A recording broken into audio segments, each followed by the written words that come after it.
Welcome to an hour of Healthmate Radio. Healthmate is a community for natural health seekers where we educate people about common health conditions and share extensive research on the most effective natural health treatments and promote legislation that protects our health freedoms. A core concept belief is in the innate intelligence and healing power of the body, and if properly supported spiritually, emotionally, and nutritionally, it can find its way back to health.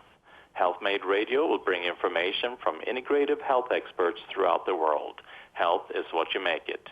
I'm Dr. Michael Karlfeldt, and I will be your host. Today's guest is Professor Frank Wilczek.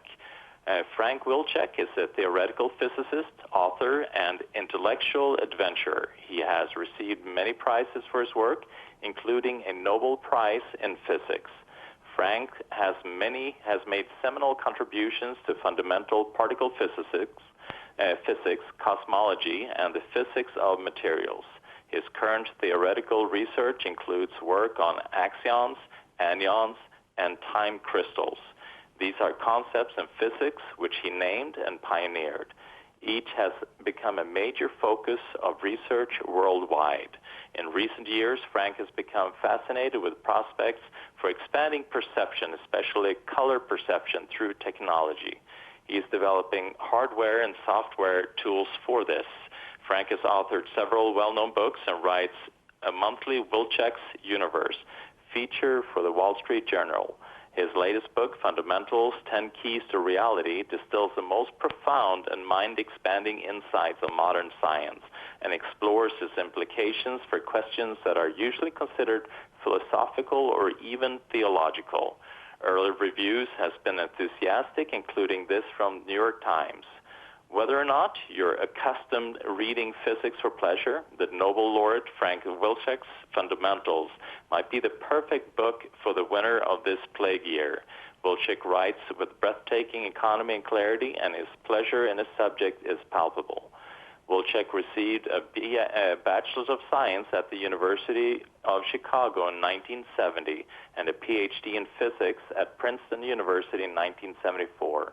Currently, he is a Hermann Feshbach Professor of Physics at the MIT, founder-director of T.D. Lee Institute, and chief scientist at Wilczek Quantum Center, Shanghai Jiao Tong University, distinguished professor at Arizona State, and professor at Stockholm University.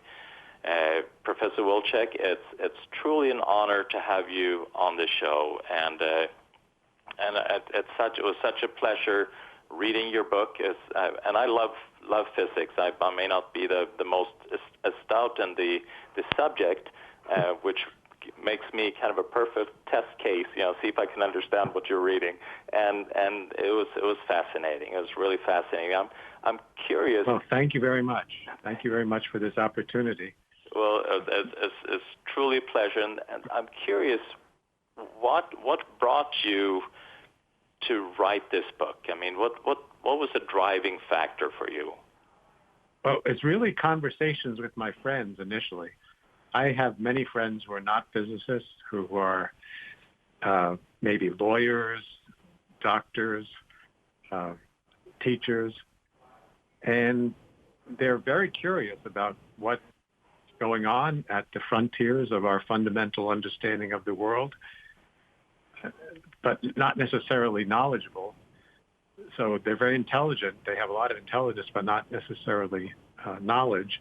And I wanted to help them satisfy their curiosity and expand their minds, because at the frontiers of fundamental research, we've learned some extraordinary things about how the world works that can be conveyed, I think, without loss, without losing everything, I should say, to a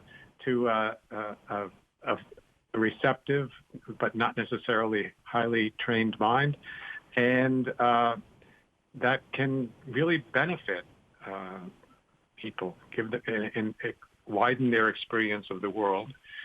And so I wanted to answer my friends' questions in a way that was worthy of them. Then when I was composing it, I started thinking of myself as a teenager when I had many of the same questions about how the world works and what's my place in it.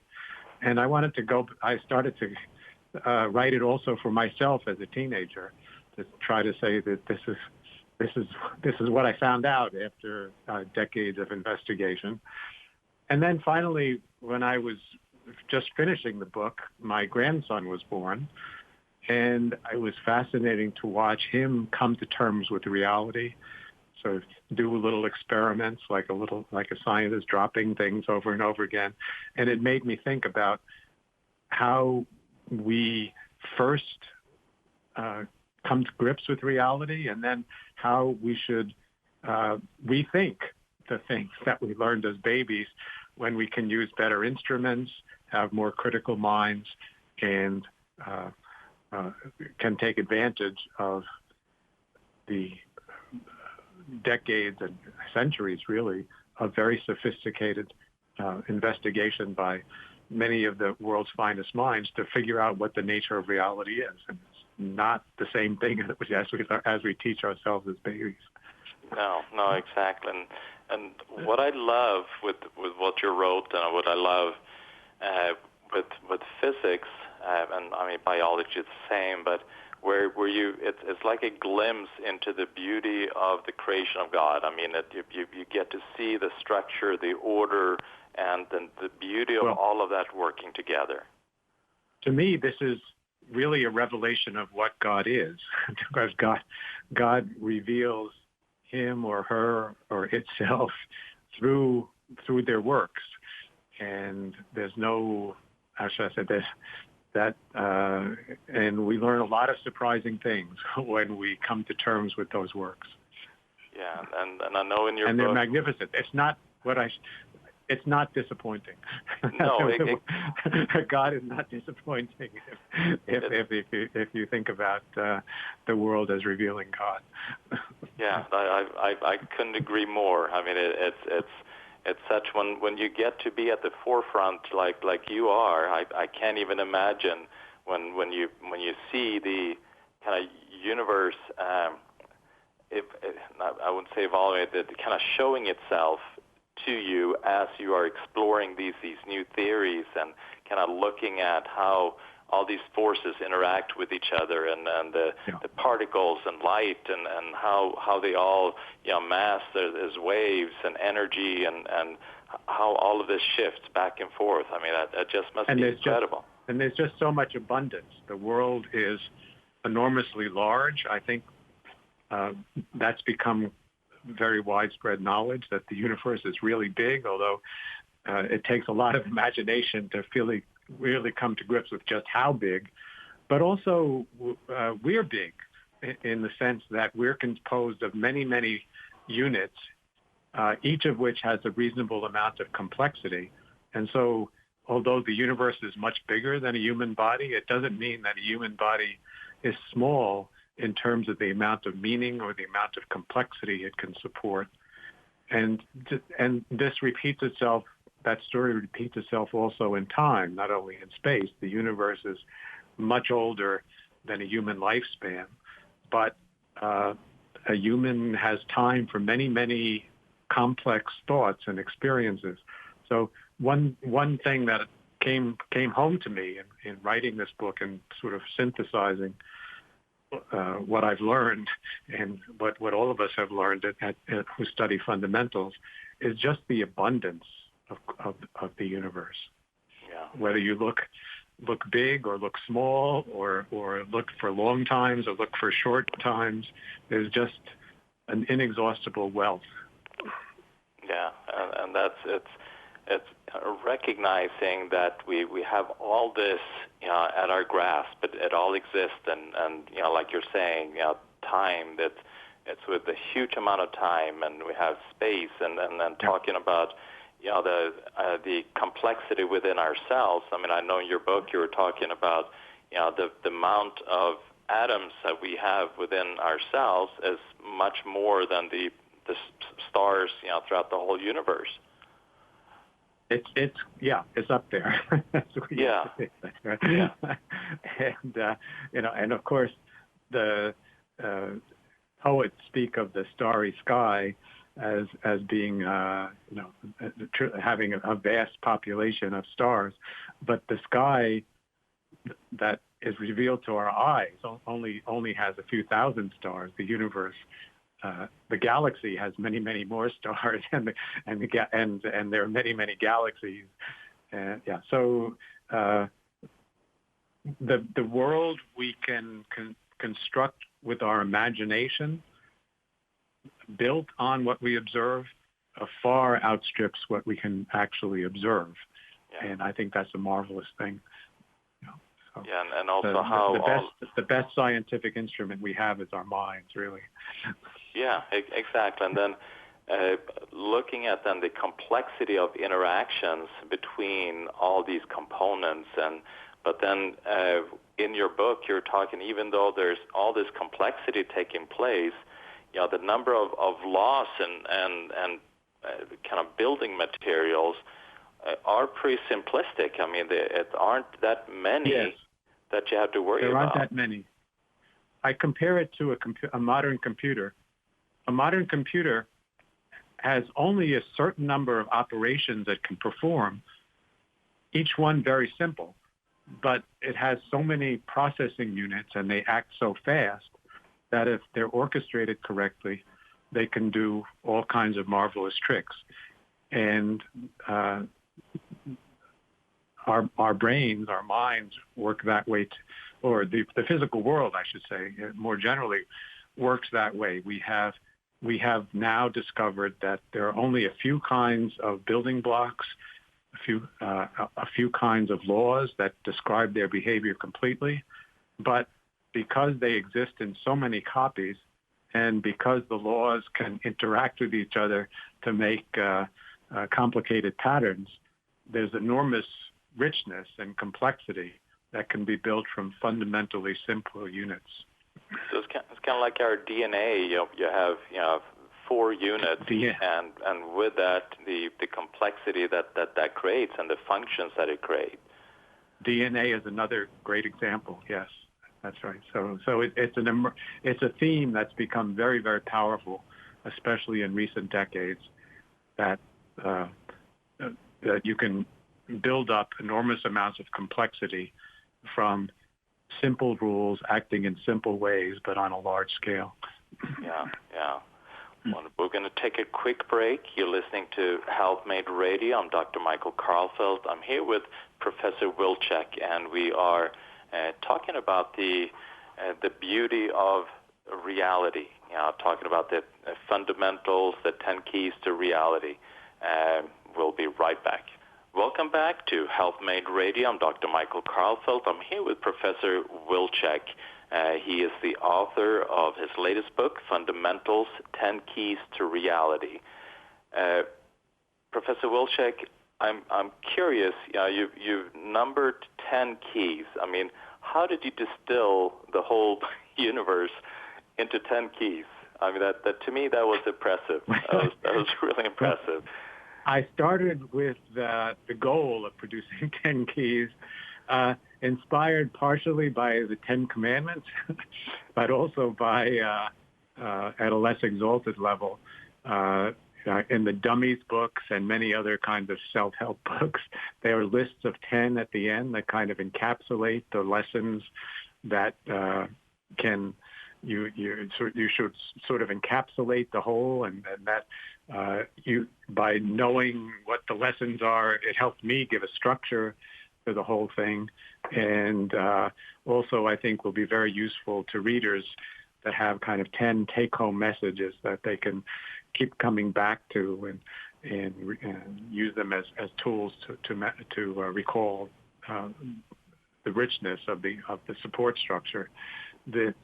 So how did I come up with these particular 10? Well, first I made a list of candidates, and I wanted to have rules that I could state, or conclusions that would have enormous significance and yet would be very simple to state and I started with about 15 candidates, if I remember correctly, and then I merged some, adjusted others until I got down to 9. I wanted to save one for kind of an overarching message. So that's how it became 10 keys to reality. The keys to reality are things like there's plenty of space. This is the fact that a human body is small but also large, as we've discussed. There's plenty of time. There's plenty of matter and energy. Complexity emerges. The history of the universe is an open book. That gives you an idea of the kind of thing that these 10 keys are. And then the final key is a little bit different because it's not a statement about the physical world directly, but about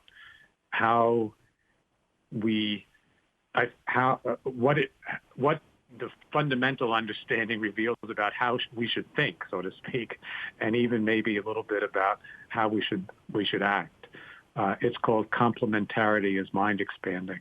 So it's the kind of philosophical capstone to the other 9. I wanted to save one for last that would, in a way, capture all the rest and be a moral and philosophical lesson that can be, I think, fairly drawn from fundamental understanding of the universe. Yeah. No, it was incredible, and I loved how you wrote in the book about discovering the universe. You know, you were talking about these mysteries. I mean, the 9th key, so to say, talking about the mysteries, and obviously there's plenty of more to discover out there. Yes, the ninth key is mysteries remain. And and there are. I'd like to say that great answers lead to even greater questions, and because we've learned so much, it gives us a platform to pose and have a chance of answering even greater questions about the origins of, the very early moments of the universe, some strange discoveries that we haven't really digested yet, the so-called dark energy and dark matter, and the great question of how and if mind emerges from matter.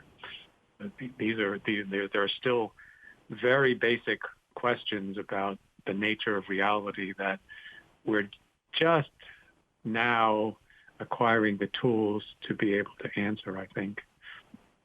So there's plenty left to do. Yeah, and that is one of the fascinating things where you are seeing activity before the decision is made within the body. And so then you have the question, is consciousness first or matter first? And would you mind expanding what is consciousness? Yeah, exactly. What is consciousness in your mind, do you feel? Can we track it down to a molecular level, and what would that? Can we, as we have in the case of metabolism and heredity, we've kind of gotten pretty clear ideas about how those things work at the molecular level. Will we be able to do similar things for processes that are considered mental and consciousness in particular? These are frontier questions and fascinating questions that we're starting to get a grip on. And one thing that you alluded to is that many of the decisions we think of as conscious decisions are actually decisions that have made subconsciously but reported to consciousness. So consciousness thinks it's in charge, but it's actually not in charge. It's getting reports of deeper layers where the work is done. This I find absolutely fascinating, and gives us the beginning of a picture of consciousness as kind of the brain observing itself, perhaps. But these are at the frontiers of investigation, where the concepts aren't yet firm or clear.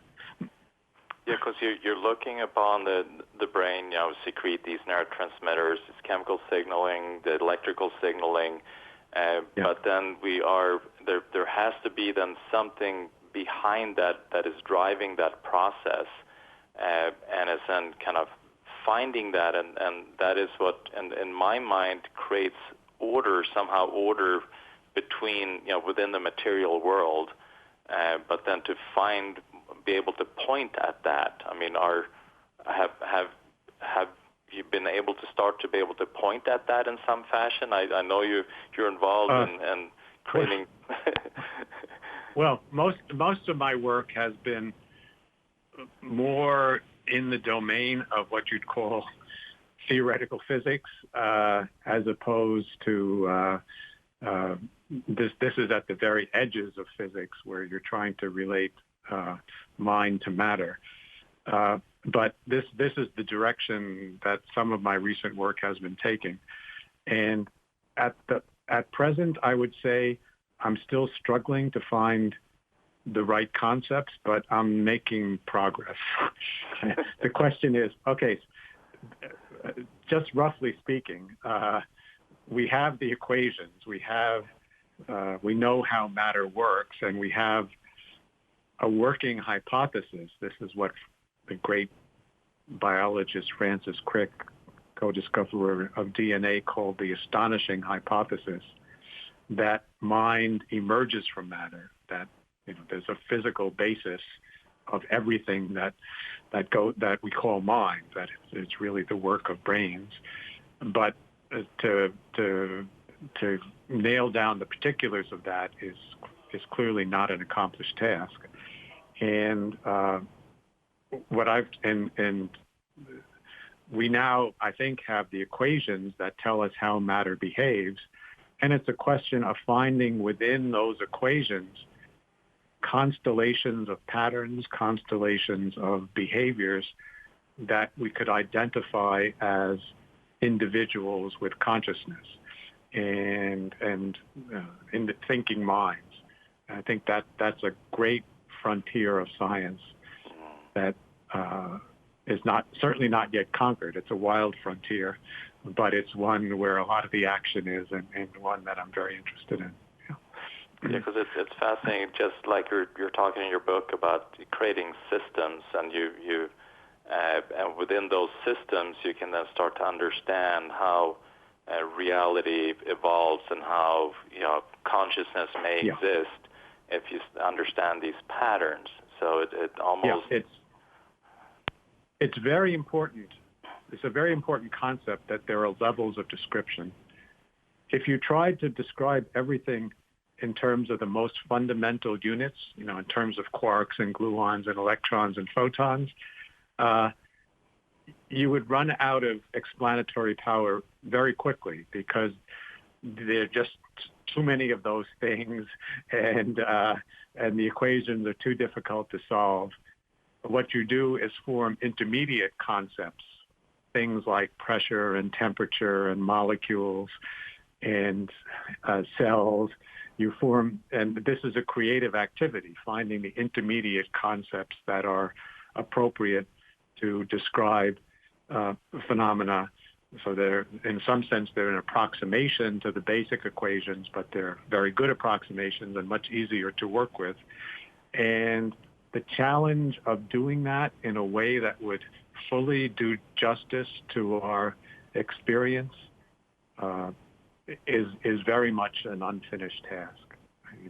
If I look at the equations and say, where am I in these equations, I really can't make a convincing answer of that yet. So that's one of my remaining goals, and that's on my bucket list. I'd love that. That would be a wonderful thing to do.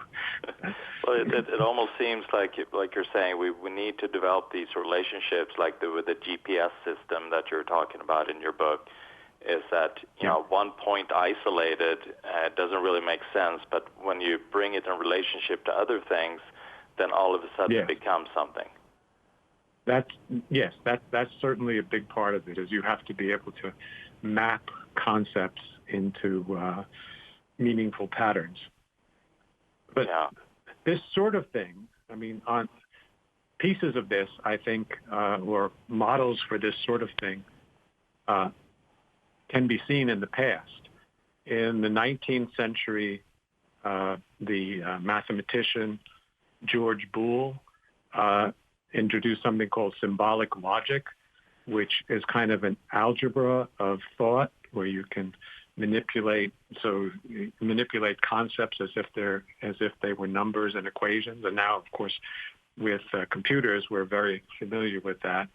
Also, I guess it was Alan Turing in the 1950s who conceptualized how you could map a very wide class of ideas into numbers, and that's the basis of modern information processing using digital computers. So I think we need another innovation at that level, mapping a wider variety of experiences and ways of thinking into physical entities or symbols that we know how to make out of physical entities.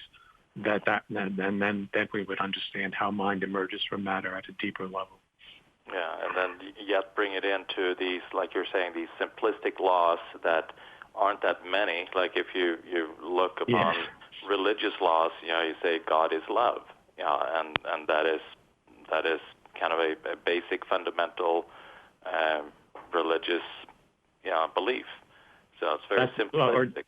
That's another way of thinking about the world, and this concept of complementarity that I mentioned as kind of the 10th key to reality, which in a way captures all the rest, or it takes elements of all the rest and makes them into the profound whole that can be taken into life and philosophy and wisdom, is that there can be different ways of talking about the same object or the same system of ideas, the same kind of experience. There can be different ways of looking at those things, of analyzing them, and of talking about them, that are appropriate to answering different kinds of questions about them. And each of those different ways can be valid in its own terms, and each of them adds to the understanding of the thing you're talking about without them necessarily being easy to translate or even possible to translate from one into the other. So we can have a physical analysis of the world, which will tell us how things will behave in certain circumstances, but we could also have an emotional and kind of experiential reaction to the world that says, isn't this beautiful? God is love. And that also is a meaningful statement, I think, that answers a different kind of question and a different kind of need. And it doesn't necessarily contradict the other way of understanding. I would say, in fact, it adds to the other kind of understanding. And a truly wise person will be able to keep both in mind at once. Yeah, I agree. We're going to take a quick break. I'm Dr. Michael Karlfeldt. I'm here with Professor Wilczek. He is the author of Fundamentals, which is it's an amazing exploration into reality. And as he mentioned in his book, that this exploration, I consider it almost like a worship, worship to God, seeing all the beauty and all the creation. So it is an amazing book. It was really incredible. We're going to take a quick break. We'll be right back. Welcome back to Healthmate Radio. I'm Dr. Michael Karlfeldt. I'm here with Professor Frank Wilczek. He is the author of Fundamentals. One of the interviews that I did was really fascinating. It was with Professor Pavsic, and he's a co-author of the book, Bicentric Universe. I'm curious, in their mind, they're thinking that, because you were talking a lot about matter creates consciousness, and that is kind of what the driving force, or that is what kind of the understanding seems to be leaning towards. And in their mind, then you have the consciousness somehow creates a reality, it kind of shapes the matter or shapes the existence of reality, and then we get into the thoughts, the different type of universe, like with the string theory, where you have multidimensional existence. I mean, what are your thoughts about that and relationship? I mean, do they both coexist in regards to our experiences, what creates universe, or what are your thoughts? Okay, there seem to be several questions in there. Oh, sorry. Let me answer one, and then maybe we can pursue the others. But the first, I think, as I interpret it, was that we have, on the one hand, the program that I mentioned and said a bit about, of trying to understand how mind emerges from matter, and how something like consciousness could be based on physical materials, and we could hope to find ourselves in the equations. But on the other hand, we have the direct experience of consciousness, which seems to be a very primary experience, and you could say, well, you should start with that and try to explain other things in terms of that. This is a good example of complementarity, where you can address the same circle of phenomena, the same kind of happenings from two very different perspectives. I mean, I don't think that getting a material explanation of the basis of consciousness will remove the idea that there is such a thing as consciousness. I don't think anything's going to remove the idea that there is such a thing as consciousness. I experience it. I know it exists.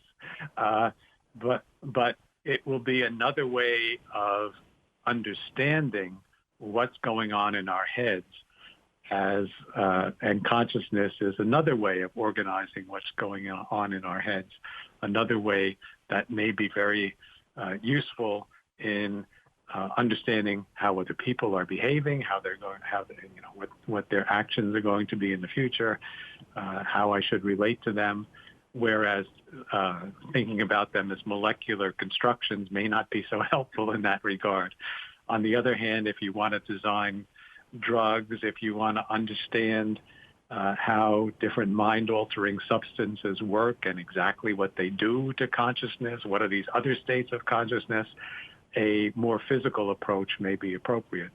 So I don't think that, I don't think that a molecular understanding of psychology will do away with the need to have psychological understanding or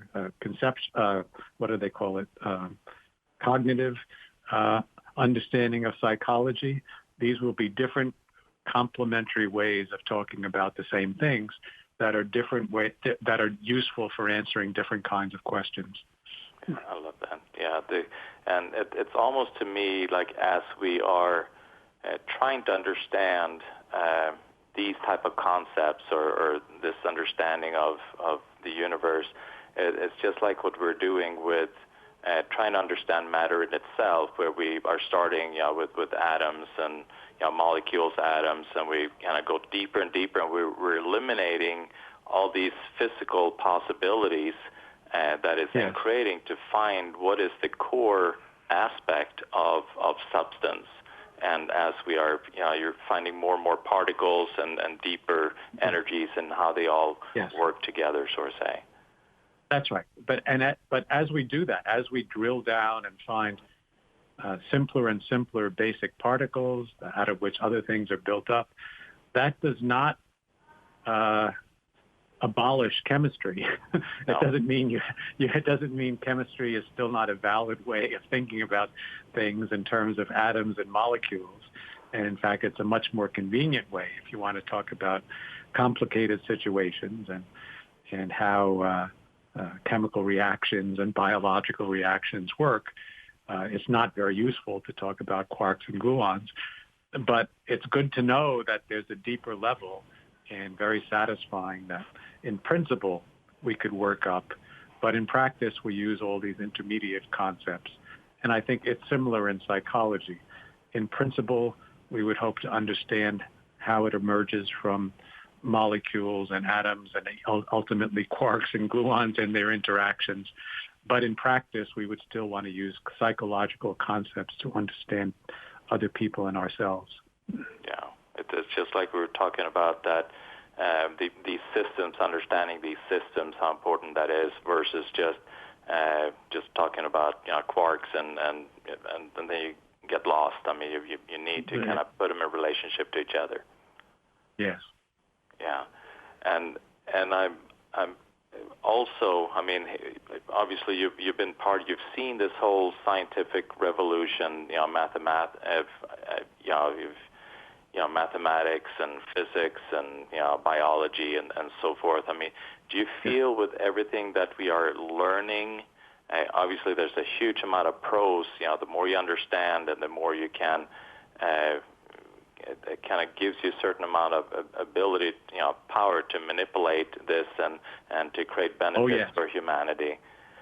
Well, I mean, we're talking now separated by thousands of miles and broadcasting to a wide audience. These things would be absolutely inconceivable, literally inconceivable, without fundamental understanding of electromagnetism and how radio waves work, and how quantum mechanics works to design the computers and chips that take my voice and turn it into electrical signals and transmit it. So yes, we have enormous power due to our understanding of matter, and it's increasing all the time. So and at the same, and the fact that these applications work so reliably, and that we can use these very strange and exotic concepts, which were so surprising to people when they were first discovered, to design new kinds of instruments and take advantage of the gifts that we've been given in the world is a fantastic thing. But it's true. It works. Yeah, exactly. And like you mentioned in your book, I mean, you have a theoretical notion and you test it, and then you see that it consistently performs. So that must mean that it's actually true. Well, I mean, philosophers would object, I think, or say that that's a simplistic notion of what truth is, but it's at least provisional truth, and we can rely on it to do very surprising and very useful things, and to design extraordinary machines and objects that perform as planned. And so that's and using such things, we can dig deeper into the nature of matter and acquire still more power. So it's been a kind of virtuous circle that really ascended to extraordinary heights, I would say, in the 20th and 21st century, as we perfected our knowledge of matter. And I think for practical purposes, we have a pretty good understanding of how matter will work in all at the fundamental level for all engineering purposes. Well, so the limit is now our creativity rather than knowledge of what matter is. Yeah, which is amazing that we've been able to reach this point. I'm going to take a quick break. I think when people write history 10,000 years from now, they'll think of the 20th century as a very special time, because that's when we really nailed down what matter is. I mean, just looking at, from late 1800s to now, I mean, the evolution of understanding is just tremendous. The leaps that took place at the late 1800s and early 1900s, it was just tremendous at that time. Yes, there was the whole. I would say there were three great. Well, there was a great revolution in physics in the mid-19th century with the development of Maxwell's equations, which were the classical description of electricity and magnetism, and also brought in the idea that light is a form of electrical and magnetic disturbance. Then in the early part of the 20th century, there was the theory of relativity, which gave us new notions that unified space and time, and a new theory of gravity. Then in the 1920s, there was quantum mechanics, which really revolutionized our understanding of how things work in the micro world and gave us the tools to really understand how to build up the world from a few ingredients to make atoms and molecules and things, and really gave us strange new laws, which, however, are correct and we can build on. And then, especially in the 1970s, I would say, we learned the concrete equations that govern all the forces that are important for practical applications. So we mastered also the strong and weak forces and made the theory of the quantum version of Maxwell's equations fully consistent. And so that, I think, is encapsulated in something called the Standard Model, or what I call the core theory, which stands up, and I think will stand up for a very long time, as the adequate foundation for all forms of engineering, chemistry, biology, and so forth.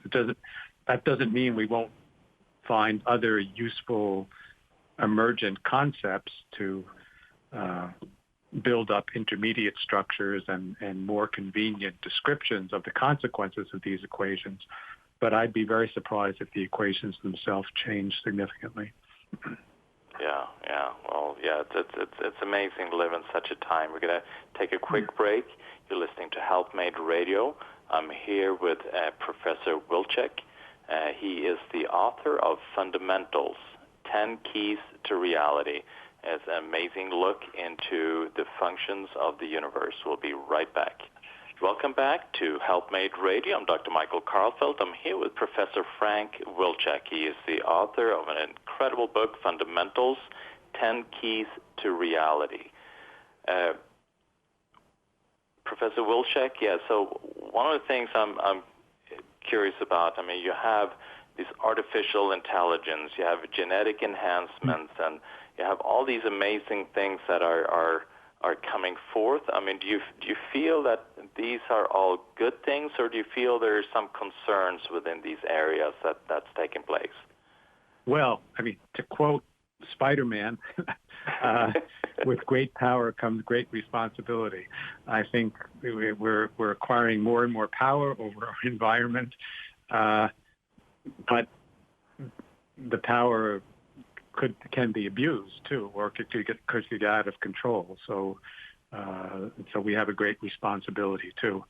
And so I think if we use these gifts wisely, we can have a very bright future with economic abundance for all, and health for all, so people could live longer, be healthier, and be wealthier. I think that's all. If we don't blow it, I think that's what's going to happen. But there are certainly dangers as well. There are dangers, maybe most acutely, from the possibility of nuclear warfare, which could set back the human race by centuries and maybe irreversibly. There are dangers from climate change, which also could be catastrophic and very difficult to reverse. There are dangers, as we've learned, from plagues. There are dangers that we could get struck by a meteor. There are dangers of runaway artificial intelligence. There are dangers of that we're kind of experiencing, of reality becoming negotiable as people learn to make deep fakes and things like and different kinds of closed systems of communication where people echo each other's falsehoods. So there are lots of instabilities and problems, but I'm optimistic that cooler and wiser heads will prevail, and we'll have this future of material abundance, greater health, longer lives, and how should I say, flourishing of humanity, and maybe in partnership with intelligent machines. Yeah, and I think, because at the end of the day, you're discussing intelligence and artificial intelligence and consciousness, and can AI be conscious or not conscious?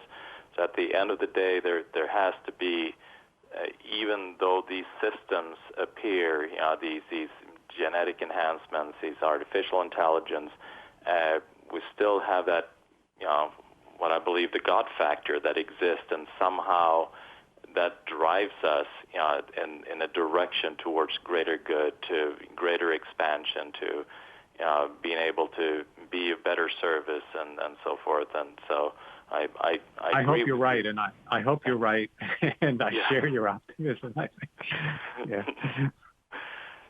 But we got to be careful. I mean, the future is largely in our hands, and we collectively we have to make good decisions. And are there, from your point of view, if you're looking politically, you have the United States as an example, where there are checks and balances to make sure that you don't have a runaway train politically, that there are checks that can kind of control it in some fashion. Are there things like that within science as well, as you see, or do you think there are needs there? Oh, there definitely. Science is, I would say, much more so than our political system. There's an elaborate system of refereeing papers, and there's a community that exchanges information very freely, and is very self-critical, and has very high standards of proof and verification. Now, we don't always live up to those, and there is notorious cases where the system has failed. But I think, on the whole, it has worked very, very well, and the proof is in the pudding. Things. It works. We have the GPS system. We have lasers. We have computers. We have modern communications. We have all these gifts that came out of science, and there's more coming. We have improved medicine. So that system works well. The political systems, I think, have a more checkered history. Maybe they're dealing with more difficult problems, but than the universe. Yeah, I think the founders of the United States, that with the Constitution, hit on a pretty good operating system. And it's getting old now, and maybe the world that it was designed for is not really the world we live in anymore. And so maybe there are new dangers and new challenges, but it's a good starting point. I agree. I fully agree. Well, Professor Wilczek, it's been such an honor and pleasure to have you on the show, and I really urge all the listeners to get your book. Because like you mentioned, this is it's like a worship, to understand God's creation and to understand the principles that exist, the vastness of it, and at the same time the simplicity. But even with these simple little components, how you can create these magical interactions that becomes the creation. It's truly been an honor to have you on the show today. Oh, thank you. It was a pleasure. And it was a pleasure to write the book, and I think it really can help people to expand their minds, and that's what I'm after. Well, thank you so much. That is it for today. You're listening to Healthmate Radio. Remember, check us out at healthmate.co. Health is what you make it. Is what you make it. Is what you make it. Is what you make it. Is what you make it. Is what you make it.